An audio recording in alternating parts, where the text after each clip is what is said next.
What's up, guys? It's been a while. A lot has happened in the last few weeks. I've had to move, so that's kind of taken up most of my time. And I've been working a lot, and I'm at the shop right now. So yeah, it's been a hectic few weeks trying to find a place to live, but I found a place and I am officially all moved in, and it's been a bit stressful, but I've managed to move all my stuff. Now I just have to set everything up. But I had some free time today in between a backline gig, so I thought I would do a tuning video and head change. So I'm going to do a kind of step-by-step video of what I will usually do for toms. I'm going to use my Tama Star Classic Birch Bubinga kit. It's a beautiful kit. I love this kit a lot. They don't make this wrap anymore. Can't remember what it's called. I think it's called White Pearl, but yeah. This is my own personal drum kit, and I really love it. I think it's probably one of my favorite drum kits that I have ever owned. Really odd sizes too. This is like a 10 by 6.5 or something. I can't remember. But the 12-inch is also like a 7 or a 6. I can't remember either. But yeah, they're short stack toms, kind of. But yeah, I think today we're going to change the heads out, and we're going to go with tried and true Evans drum heads. These are G2 Clear. These are actually the ones that Sean uses as well. So I'll show you guys how I tune drums in general, but also how I would tune Sean's drums in the process. So yeah, we're gonna go ahead and get these done. Now, before we do get started, I do want to go through some, these are my drawers and the tape. The tape's a big thing on tour. I hope you know that. I want to go through some of the stuff that I use here either at the shop or, you know, while I'm on tour. It's not as in-depth on tour, but because I have my own little work area over here, I'm able to use more tools and take my time, especially during the off season. You know, the winter months are quite slow for backlines, so I can spend a lot of time perfecting, if you will, just working on tuning and drum head changes and, you know, doing the backline drum tech thing and just kind of upping my skills. But anyway, enough of me blabbering. Over here, I want to show you kind of some of the stuff that I use. I used 4 different drum keys here. These ones in particular, I like to use these ones because they don't have a whole lot of play in them, as opposed to these ones that have a lot of play, and so I can get more of an accurate turn. They're like, yeah, they're just a little bit more accurate. You know, there's not a lot of play in them. They're better on certain tension rods, but these ones, they have just a tiny bit of play, which is fine. I know probably a lot of people will kind of frown upon this, but while I'm on tour, I would love to have a drill just to make the process go a lot quicker. I like to use this. I know not a lot of people will like to use it because they're afraid that they'll strip the tension rods or whatever, but I don't really think about that. This is my own drum kit anyway, so I'm gonna do it on this one. It's quick. I like to do it because it's quick, but yeah, we'll get started. Actually, first, before I do anything, we'll get kind of a sound check with this.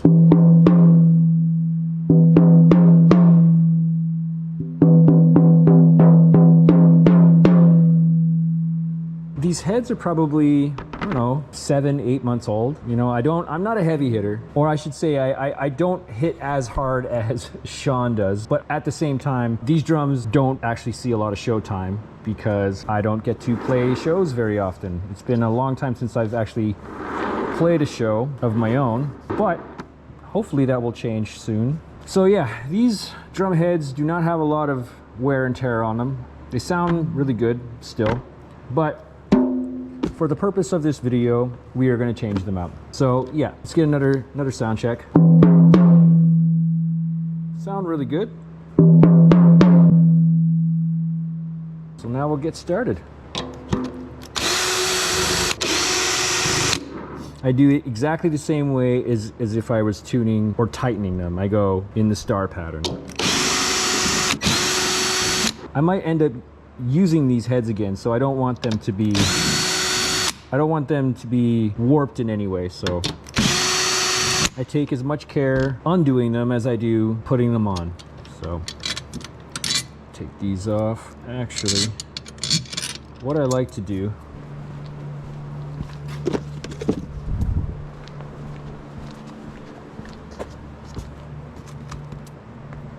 Oh yeah, let me go back over this stuff real quick. All right, so I usually use 4. I should have done this. I have ADHD. I usually use 4. Now these ones are for like the main tuning. These ones I will use to get the tension rods finger tight, and I use them because they have these little rubber things on the top here. I will use this on the inside just to make sure that all the screws are all tightened and all the hardware is nice and tight. If need be, I'll use a screwdriver. And then also I will use a tune bot to kind of get the bottom head to where I want it to sit. Sometimes I use it on the top. Not really. It's kind of, I don't know, I use it and it's good, but I still like to use my ear. I think it's just kind of the way that I've always done it. So every now and then I will use this. I'll bring it out. I might use it today, I don't know. And then I will clean the bearing edge, and basically I'll clean the rims. I'll clean the hoops as well. But one thing I like to use is the Sil-Glyde lubricating compound, and I use these on the tension rods. And a buddy of mine, Ryan, he told me about this. So yeah, I kind of don't like to use the oil, like the lug lube anymore. I just find that it's just like too messy. It's just too oily. If I'm in a pinch, I definitely will use this, but I like to use this stuff. It's good and it lasts a long time, but we'll go over that. And last but not least, water. Always stay hydrated. So yeah, now what I'll do is I take the tension rods off and I kind of put them over here on a little tray of some sort, because I don't like to get them on the carpet. This is carpet. I don't like to get like dust on them, so I put them on something that's, you know, not hard, but you know, like a plastic lid or something. And yeah, so I'll take that off, put that over here. Yeah, workspace is kind of a little bit messy. So now, what I like to do, I like to make sure that I do this. I said this in my last video. I like to line up the logo. And what I'll do is I'll line up the logo with the badge. That is just my ADHD doing that. My OCD. But yeah, I like to use the Evans Genera Rezos, the Rezo heads. If not, I will use the G1s. I like to use a single ply on the bottom.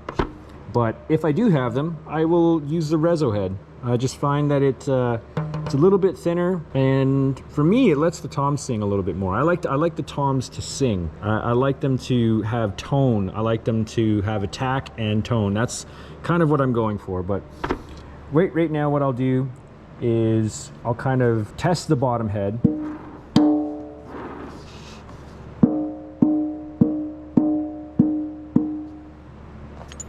And that's when these come in. Okay. Let's not do that again. Take 2. And that's where these come in.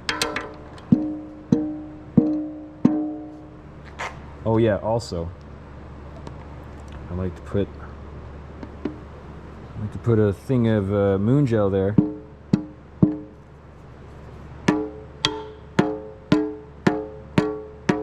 So this one.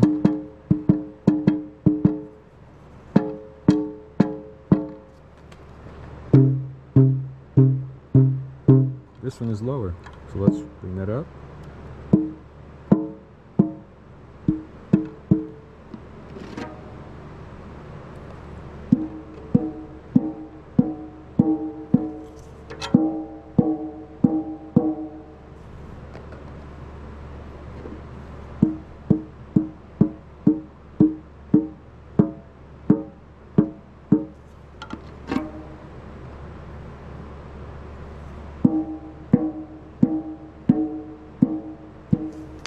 That one's a weird one. Yeah, I thought so. So this one is lower.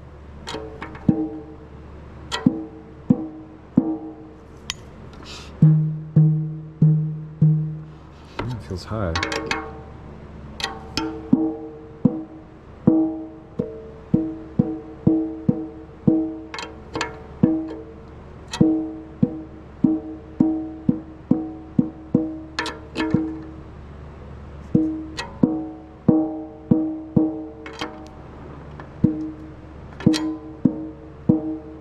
Yeah, so basically what I'll do is I'll just go around the bottom head, just kind of get everything back into a realm that I like to have them.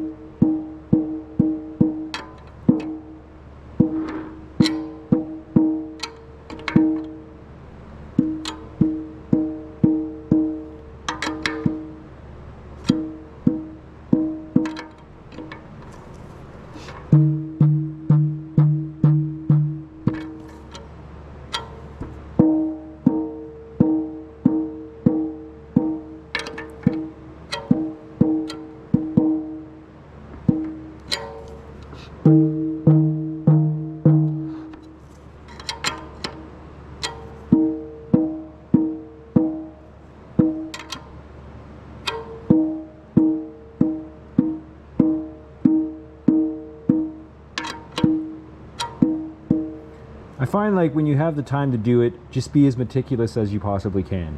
Take as much time as you need. If you have the time to do it, definitely do that. I feel when you take the time to do it, you get it to where you like it. I think that's the best possible way to get your drums sounding the way that you want them. Just take your time, teach yourself how your drums sound, how they speak to you. I know that sounds kind of dumb, but honestly, like this instrument, it speaks to you. It's supposed to speak to you. It's supposed to have its own voice. And especially with toms, you know, like they have their own note, they have their own tone. They're supposed to be able to speak. And that's why I really, really like having the toms especially. I love to have them sing so you can hear them through the mix and they sound full and they sound bright, but also have that tone in them. That's one thing I just really strive for, is to make sure that you can hear the body and the note, and it's not just full on attack. And some guys like that. Some guys like, you know, just the attack. They tune their toms low enough where they just sound like, you know, like other smaller kick drums. I think like Luke Holland likes his toms sounding like that, which is great for the music that he does. And I think that the drum head that he's also using also allows for that as well. But yeah, for me, for my own personal enjoyment of the drums, I like to have my drums sing. If I'm teching for someone, I'll always tune the way that the drummer wants them tuned, obviously. That's kind of what you want to do. But yeah, so I'll get the bottom head, and like I've said before, I'll get the bottom head a little bit higher than the top. That's kind of how I tune. And then I will come back to it after I do have the top head, the batter head on the actual drum, and a little bit tuned.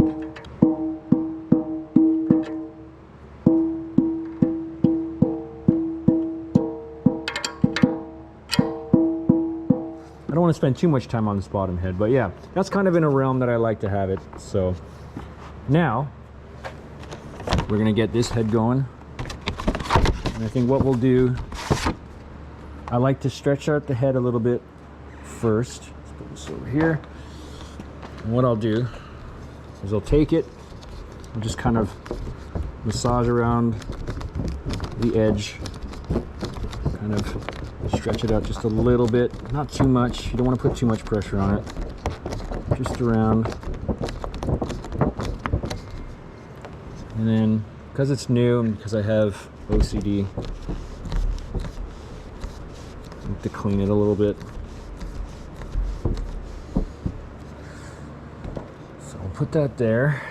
Now I'll take another kind of clean towel. I'll do what the goat always does. I'm gonna clean the bearing edge.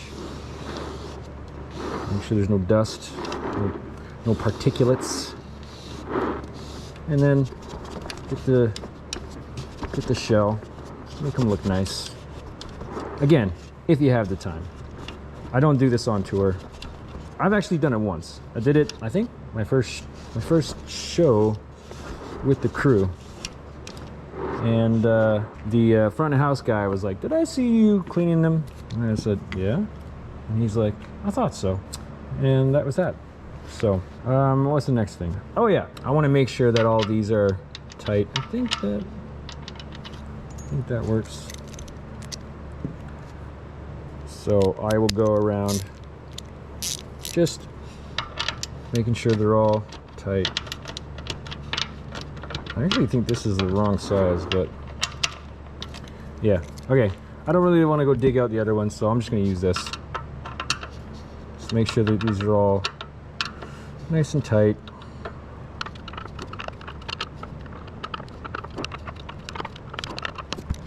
Much quicker to do it this way. All right, so now that we have that going, wipe this down one more time. Cool. Take the drum head, just seat it properly. Again, as you can see, I like to have the logo lined up with the badge. And then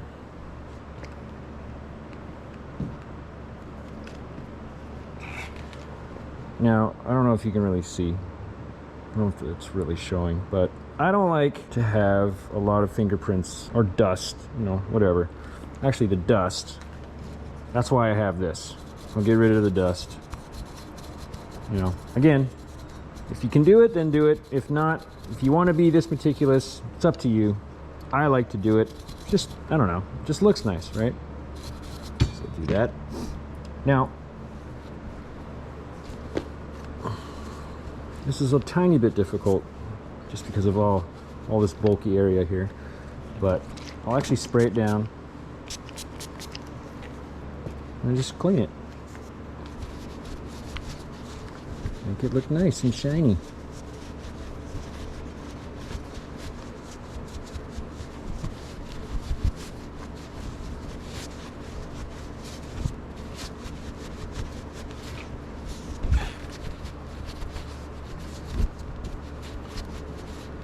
I think presentation is also, you know, it's a good thing to have for the drums to look good on stage, so that like the lights shine off them nicely, you know. I mean, especially when you have chrome hardware like this, you want the lights on stage to look bounce off the chrome, looking sexy, looking nice. But it's also, it prevents, I mean, obviously it's a preventative measure for rust and you know, making it look bad. You know, if fingerprints stay on metal for long periods of time, it starts to oxidize, because, you know, you have oils and stuff in your fingers, you have all sorts of different, you know, germs and stuff. Cymbals will, you know, like I've said, we'll do a cymbal cleaning one, and then that'll really show you the oxidization. You don't clean them regularly. So anyway, moving on.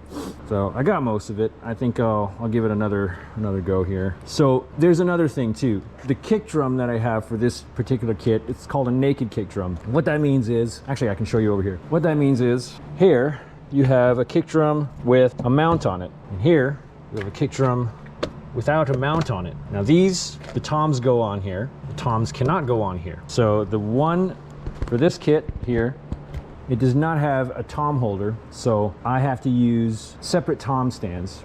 And again, because I have OCD, what I'll do is I will orient the tom mounts in such a way so that when I have them mounted over the drum, so this is the 10-inch, then we have the 12-inch, and it'll go here. I like I've said many times, I like to have the logo facing forward. I don't know why I do it.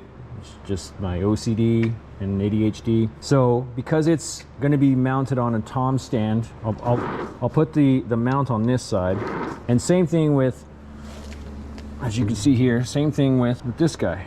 So he'll mount on the right side of the kick drum. So now that I just kind of line everything up, as you can kind of see here, kind of line it up, make sure it's all good to go. And then you don't always have to do this. I'm just going to do it for the sake of the video. But what I'll do is I'll throw a YouTube video on, and I'll kind of, you know, hang out and watch some videos, and I'll clean these off, because you can kind of see that there's a little bit of dust on it. I mean, you can't really tell on camera, but what I'll do is I'll take this guy here, and I'll clean off the old oil or the old lubricant. I don't do it all the time, but if I have the time, I'll do it. See, this guy has got lubricant on it already still. And because it's my own drums, I like to take care of them. You also have to watch because sometimes there'll be dust on here too, but you know, it's okay. It's okay.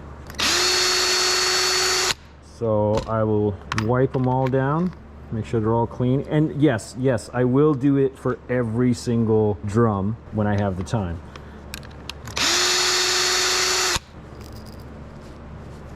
I think what I'll do for this video though is I think I'll do the 10-inch, maybe I'll get to the 12-inch, but I'm definitely gonna do the 16 over here. Maybe the 14, I'm not sure, but we'll see how long this takes.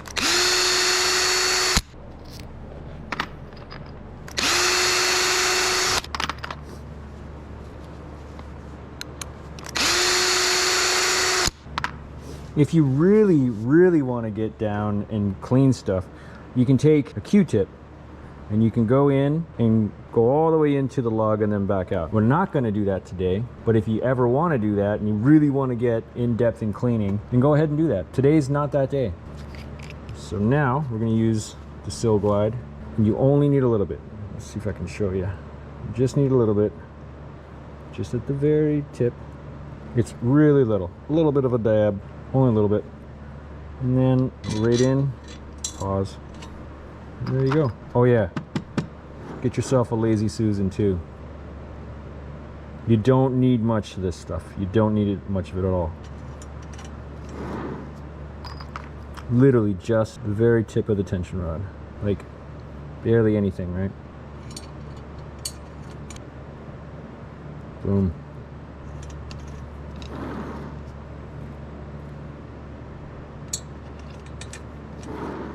And there you go. That's pretty much all you do for that. Now I'm going to do something that's probably going to be scary to some, but I'm going to do it. I've done it many times, so you know, I'm a professional. I'm going to go around each time. I'm going to do it this way. And some of you guys might scream, but just trust me, okay? Right at the very end, still some play, right?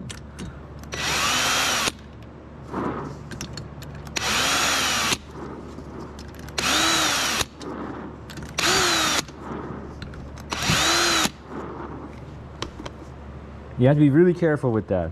So I again, it's the quickest way. I find it's just really quick. But each tension rod's still really loose. You know, every now and then I've kind of done it where I've gone a little bit too far, but I'm getting better at it. So now it's finger tight time. So I'll take it, each one, I'll go kind of to where it's giving you a little bit of force back in your fingers. It's just finger tight, right? So and I like to kind of have them kind of again facing the same direction. Good song by Hoobastank, by the way. And you can kind of see the wrinkles coming out.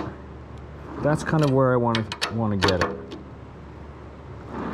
Right, each one right there.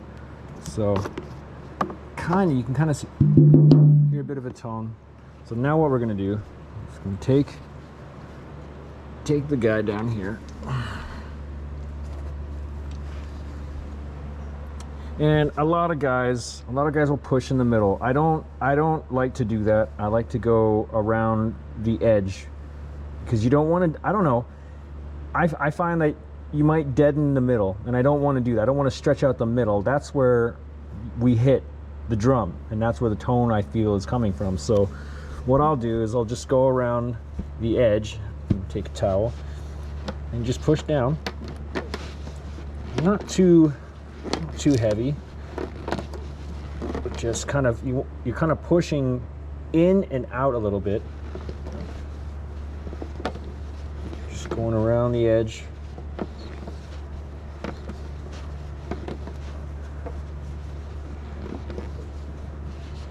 All the way around.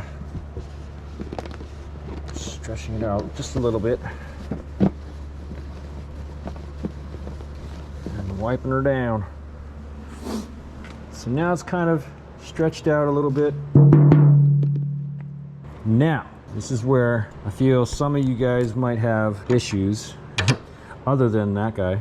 Now this is where I have mentioned this in previous videos. This is a tuning method that I've learned from, again, my buddy who showed me this stuff. His name is Ryan Brubaker, and he was the drum tech for Pat Stewart, who is the drummer for Bryan Adams. And he has shown me so many great techniques. This is one of them. So all of those props, they go to Ryan. He's the one that showed me this. And I think, oh, I can't remember his name. There's a guy online. I'll try to find his name and I'll put it on the screen if I find it. If I don't, then it's not showing up on the screen. But if it is, it'll be right here.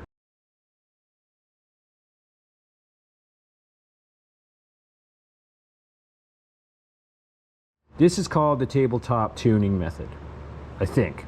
That's what we're calling it. And the whole point of this is we're gonna bring the drum head up far past where we want it to go. It's gonna get really, really high, and then we're gonna let it sit. So what we're gonna do is we're gonna bring it, each tension rod kind of, we're gonna bring it up to a point where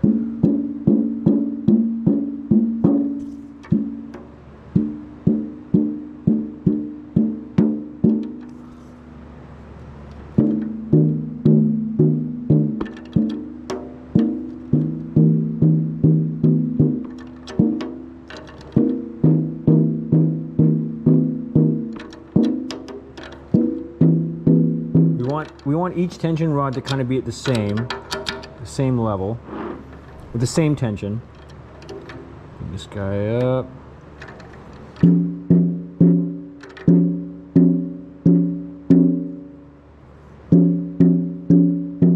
If you're not really familiar of how to do this, sometimes some of you guys might hear this one being lower and that one being higher. But if you really, really listen to the overtone, this guy is the one that's lower. It might not be coming through the mic on the camera, but you want this guy up a little bit.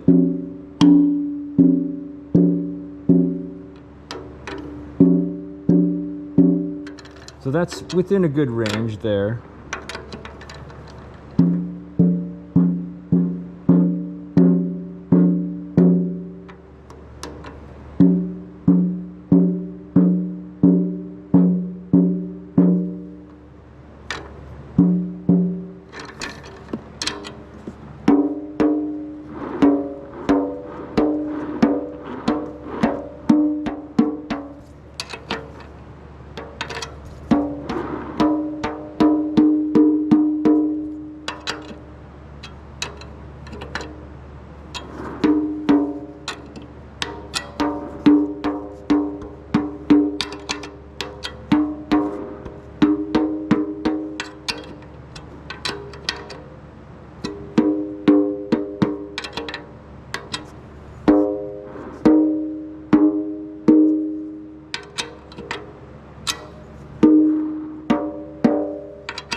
All right, so they're all within a similar range.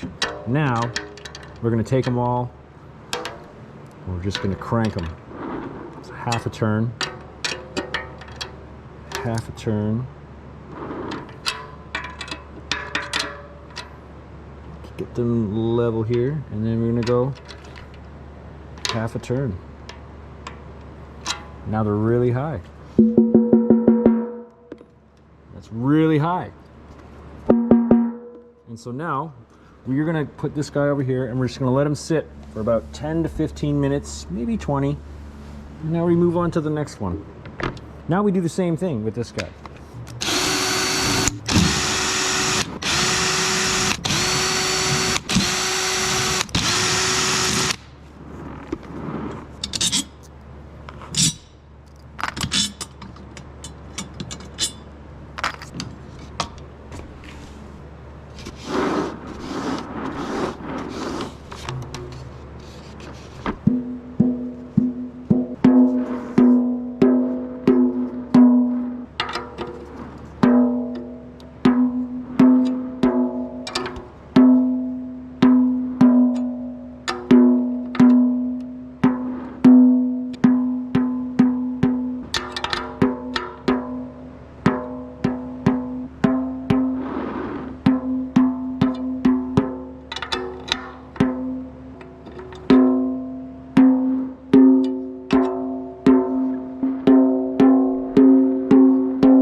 Why am I doing this video with gross fingernails that are all broken and shit? Oh well, that's okay.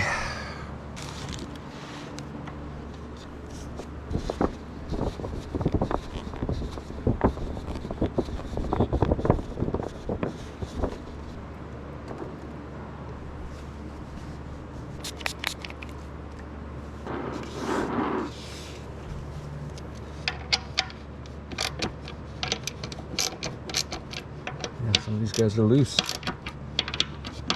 You just gotta go through them, right? I'm not cranking on them either. I'm just getting them so they're not so loose. All right, there we go.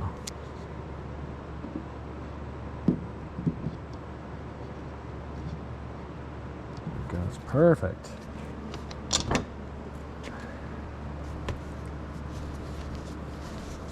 Does anybody else's nose run when it gets cold? Because mine does. It's really annoying. It's kind of cold in the shop, so I'm not sick, but it sounds like I'm sniffly.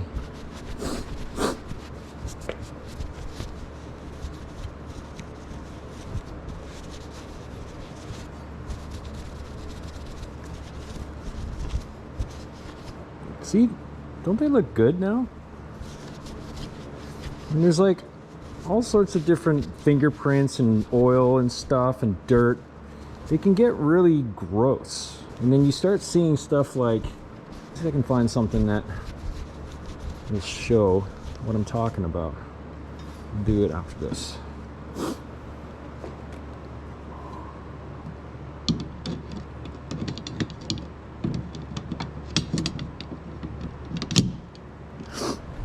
I can find something.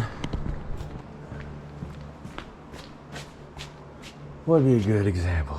Let's see here.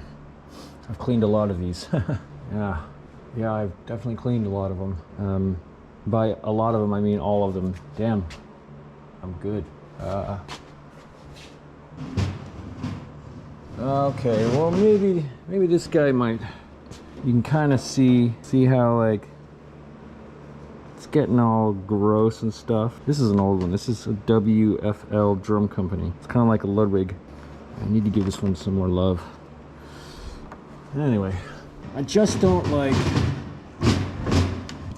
when snare drums look dirty. I don't like when drums look dirty.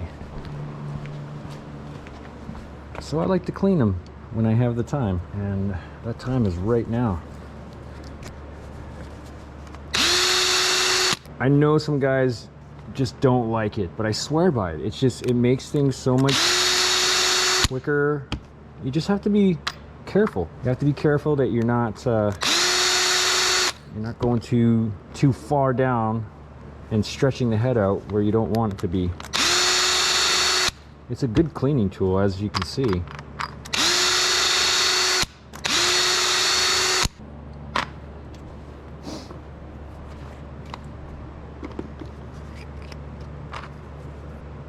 Just a little dab will do ya, a little dollop. Now I must bring this up because I'm kind of in shock about it. I mean, this happened a couple weeks ago, but I can't thank you guys enough for doing this. Like I hit 500 subscribers, and I think right now I'm at like 535. I can't really remember, but I'm blown away at the amount. I don't even really know how to explain. I'm blown away at how much support that this channel is getting. I kind of jumped on this drum tech POV bandwagon just, you know, to put some content out and just be like, oh, let's see what it does. But it's amazing that you guys like this stuff so much, and I really hope that, you know, I hope that this video is informative, and I hope that you guys can take some of what I'm doing and use it for yourself. And I you know, I want to see that content, because maybe I will borrow from you guys as well. That's what I'm doing with you know, the other guys that I watch. I think at the end of the day, I'm just trying to get better at this. I'm trying to become a good drum tech, and I'm always trying to upgrade my skill level. And when I'm able to do videos like this, clearly I'm just doing what I do here at work, but this is an opportunity for me to show you guys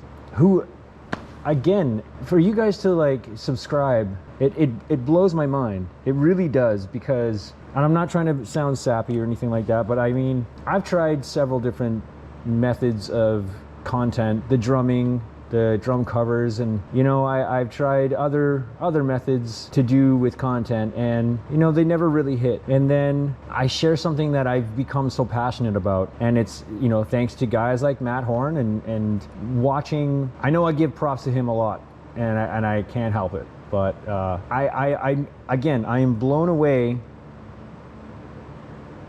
I'm kind of at a loss for words of what to say of the growth of this channel. And I know that 500 subscribers is not a lot, and I know that it's not like overwhelming, but the views that you guys are, you know, like, you guys are coming back, and you're watching, and you're getting, hopefully you're getting, you know, some tips that I'm able to share with you guys, whether it's how to build the drum kit, how to put it on a rack, how to put things on the rack, and now for this one, how to tune your toms. It comes from just years of experience, but like, it's total preference. This is what you want to hear. That's what I want for you guys, and that's what I want for me when I play my own drums. Now, I know that, you know, the drummer that I'm working for, Sean, he's a gospel drummer, so he really likes those drums to sound similar to the way that I like to have them. So it's a perfect match, I think. You know, it's a harmony of the love for our instrument. And I think if you can take what I'm doing and incorporate it into your own tuning or your own playing or whatever it may be, I'm elevated. I'm ecstatic that I can do that for you, because I honestly, I'm a bit older now. And I've done the music career thing, and I've tried that method, and I'm to be at a place in my life where I'm doing this for a living. It is I don't even really know how to like describe in words that feeling. It's I don't know, it's weird, because I've been on the performance side, but now that I'm on this side, it's like I'm learning a lot more about this instrument that I love. And if I can share that with you guys, if I can share my growth and my skills to help you guys, then I'm loving it. McDonald's, I'm loving it. You know, I think it's, like I've mentioned again before in my other video, YouTube is an incredible place to find this content, and you know, to find other methods from other people who do this stuff and incorporate it into your own. That's what I'm hoping to accomplish with these videos. But anyway, I like to ramble. I can't, again, thank you guys so much for 500 subscribers. I think now it's 535, somewhere around there, and I'm blown away. So thank you so much. I really appreciate it. It's not much, but I really hope that this video helps you guys. I hope that you enjoy it. If you like it, please give it a thumbs up and subscribe, share it, let your friends know, let your drummer buddies know, and hopefully, you know, this will be something that I'll do more of in the future. Let's get this 12-inch tom going.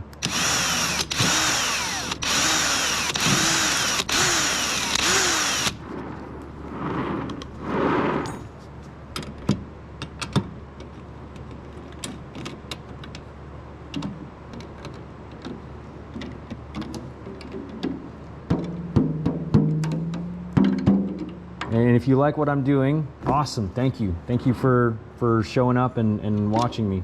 Sorry it took me so long to get another video out, you know, like I said, it was, you know, a stressful couple of weeks trying to find a place. But I'm in a place now, and I am not homeless.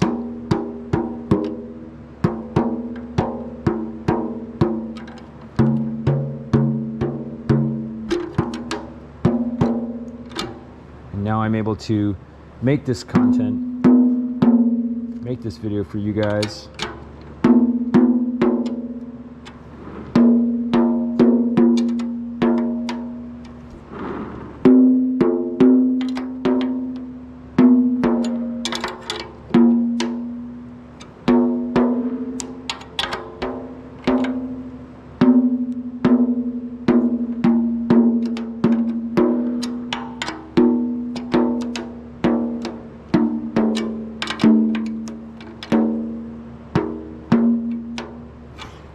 There's one thing that I've noticed when tuning too. You guys might have come across this. Every now and then you'll find where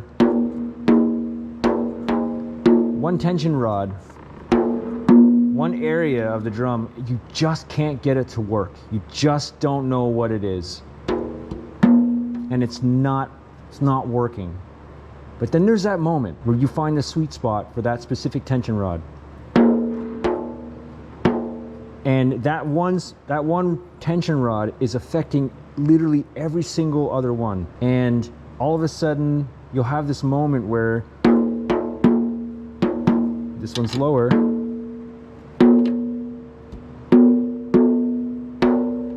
And then it just gets back in line with the rest of them. Get it? Back line?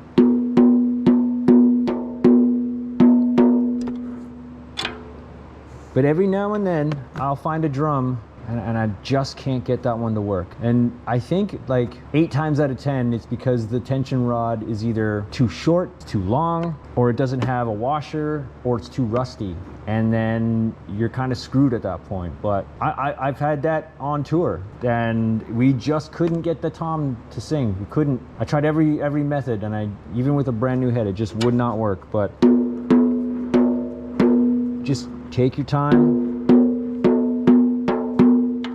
and do every little tweak that you can. Really kind of teach your ear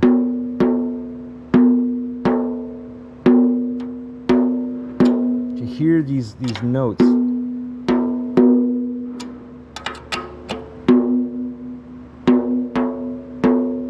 All right, so now each tension rod is within a good. Now we're going to go half turn.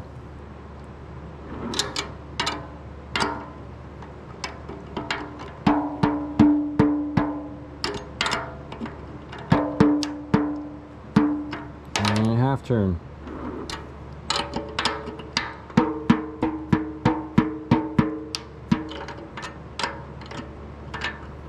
And half turn.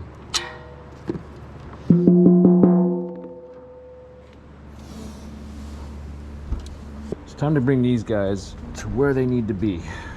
All right, so let's bring these guys all the way down.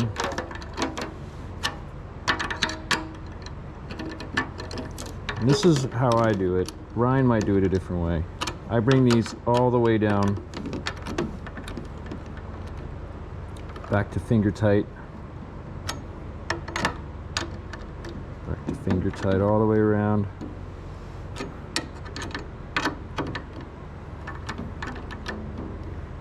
And because they're stretched out now, you don't really need to go too high. You just go almost finger tight.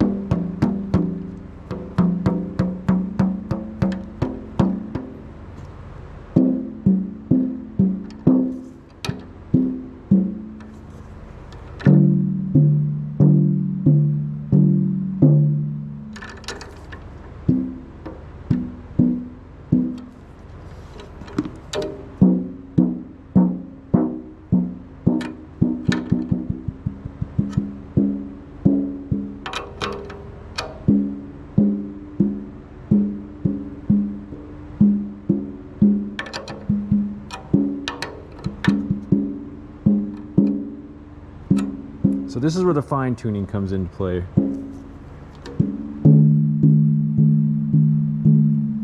This is where I spend most of my time trying to get exactly what I hear in my head.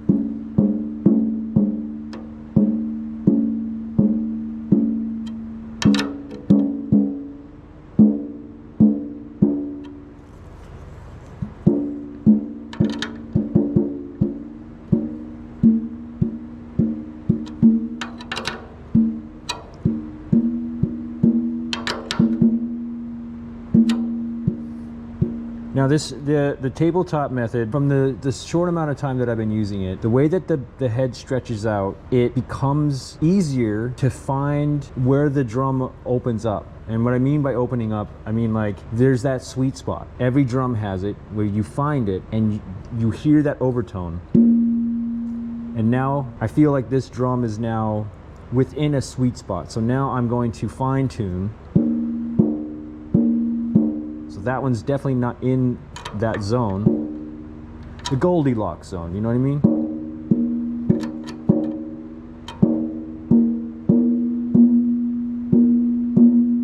I feel like these two are like perfect. These are a little bit down.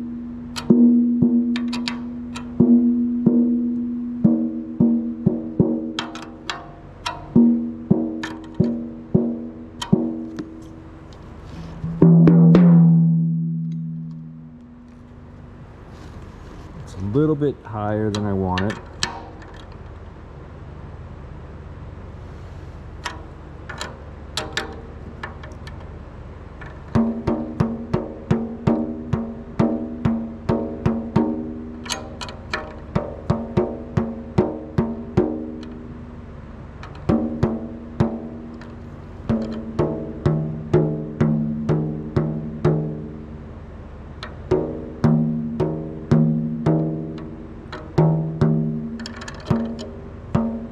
I also feel that with this method,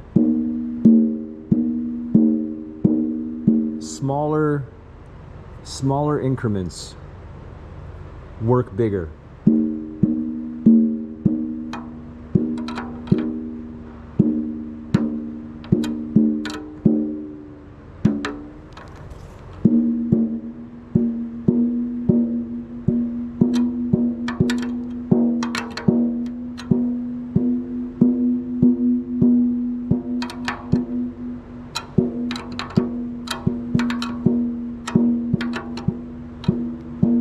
Does that make sense? Smaller increments work bigger.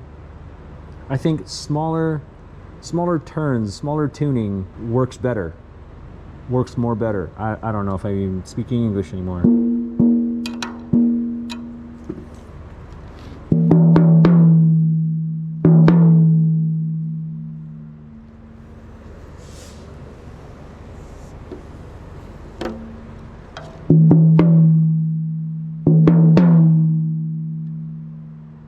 Now the thing about this too is that now this drum, the way that it's stretched out, the way that it's settled and sitting on the head, or sorry, on the bearing edge, it'll keep that tone. It'll keep that sound.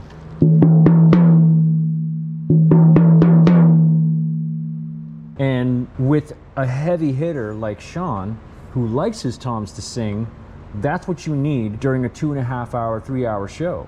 You want that drum to be able to maintain that tone throughout the entire set. Now, another thing to maintain that as well is, I swear by these, are lug locks. I like to use, and I'm not sponsored by anyone at all, and I don't think I ever will be, but I like to use these rock locks. These are great. I think they work great. Now how I put them on here is I don't just put them on like this. I like to actually have them so that a little corner is actually touching this side, so that when the orientation of how they move, when you undo them, they're gonna move counterclockwise, right? Like that. I don't want that to happen, so that's where I put the lock. It's at a bit of an angle on all sides. So now the tuning rod can't move any further than what this rock lock is doing. Same thing with, you know, your standard ones. You kind of just put them on like this or like this, right? Like that. Boom. Anyway, I swear by them. I think everyone should use them. They help with low tune snares, high tune snares, especially when you're hitting in a particular place of the head all the time. Just definitely get some rock locks. There you go, rock locks, kick blocks. I'm not sponsored, but I'd love to get some, you know what I mean? But rock locks, 100%, those are dope. So there it is, the 10-inch tom. Still maintaining that really nice tone. I'll bring the 12-inch. I think everyone struggles with the 12-inch tom. Really high, really high. So let's try to do this real quick before I run out of battery again. I am getting an Enduro, I think they're called Enduro. Yeah, I'm getting the Enduro battery. I just ordered one, so I won't have to like charge the battery for as long, and I won't have to cut out in the middle of a video so that I can charge the phone. Charge the phone? Charge the GoPro. I'm also in the process of getting another GoPro, and I'm gonna get one of those battery things where you can put 3 batteries in, like what are they, docking stations? Yeah, those things. I'm gonna get some of those. I'm gonna get more prepared, but just bear with me. This is what I have to do for now. So, all right. Let's get this guy back up to finger tight.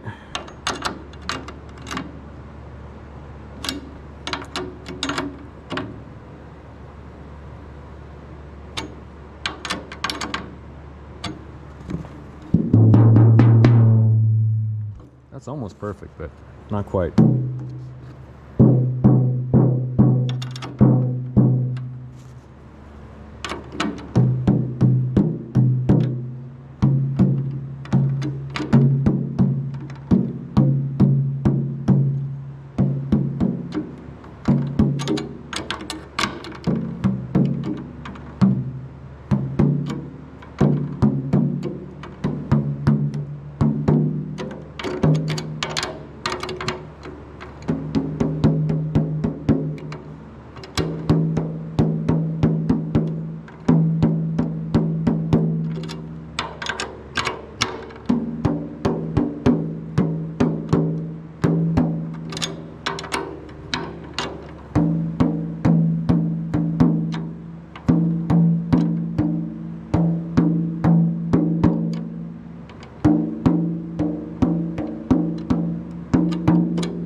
Kind of cool with that.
That sounds good. I know there wasn't a lot of talking during that one, but I think that sounds all right. And it'll just hold. It'll just hold that tone. And I think that's the great thing about this method. If you want to try it out yourself or do whatever you want to do. I mean, I hope that this method helps whoever wants to try it out. I think I'm going to end it here. I know I didn't get to the 16. I think I'll do that a different time, because I think floor toms, they have their own personality. You know what I mean? And they're monsters sometimes to deal with. So I am going to do that a different day, because the 14 does need some love, and the 16, this is a weird size here. This is a 16 by 14. Tama does those a lot, but yeah, it's a cool size. It actually can get pretty deep, get some really low tones. And actually, the 14 by, I think it's a 14 by 13. also gets a nice tone out of it. I like to tune my floor toms quite low. There's nothing wrong with people tuning up their floor toms high, but it's never been something that I liked. I never really liked the sound of like a higher floor tom. I think floor toms should sound beefy and big and thunderous, and that's kind of what I go for. So maybe I'll do a different video with that, but I think right now these rack toms, the way that they are, I'm kind of liking them, and still sounding good. This guy sat for a little bit. They're sounding great. I think these are really good. I could be wrong, but I